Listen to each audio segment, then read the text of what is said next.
বন্ধুরা ওই জন্য আমি শুধু পেজটা ফলো করবা, শেয়ার করবা, লাইক করবা। দেখবা আমি এক জায়গাতে আইছি এখন। ওই দেখুন বৌদি আছেন কলসি কাঙ্কের তালে তালে জল নিতে, কুয়ার থেকে জল নিতে কত দূর থেকে আইছেন।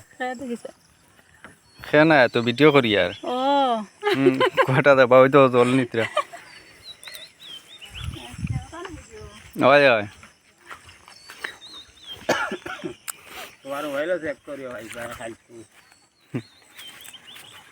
জল দেখবা এখানে কুয়ার থাকিয়া জল নেওয়ায় বিরাট উঁচা টিলা। খালি বাড়ি আছে এখানে একটা।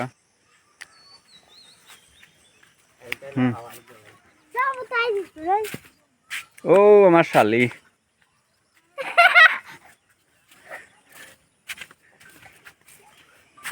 ওটাই লোক কুয়া। জল কি সুন্দর জল।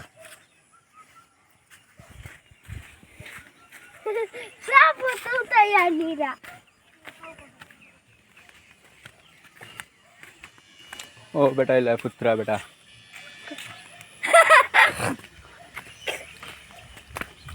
আমি উঠিম ফাউড়ো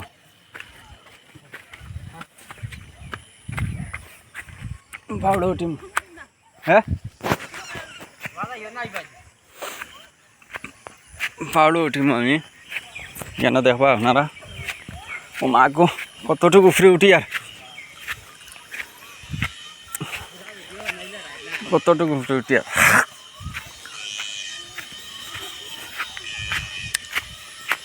মা গো ও মা মা কালী মন্দির।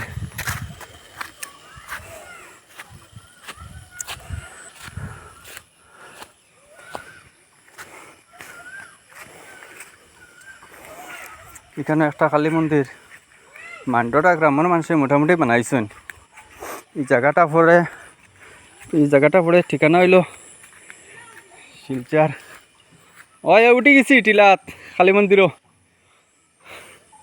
ও যাইতরা জল লইয়া মাগো মা।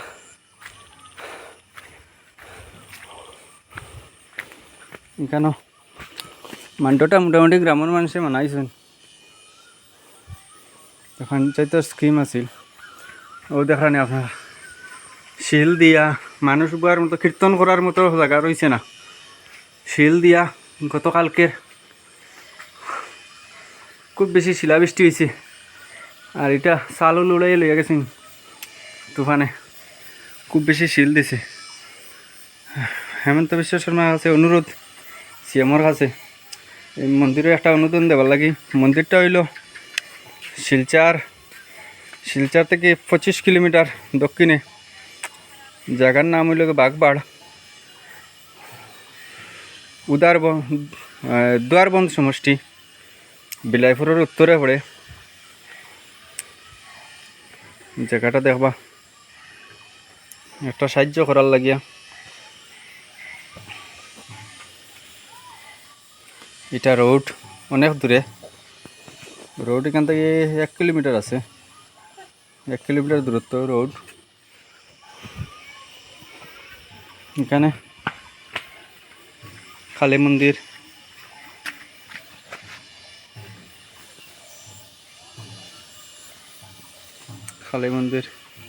মা কালীর স্থান। এখানে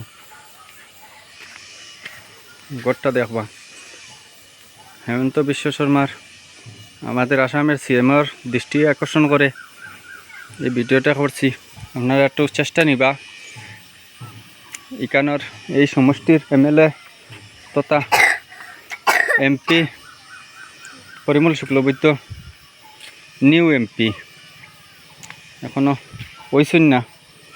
ওই যে আশা 100% রেজাল্ট আউট হয়েছে না এখনও। আগামী 4 তারিখে রেজাল্ট আউট হইব।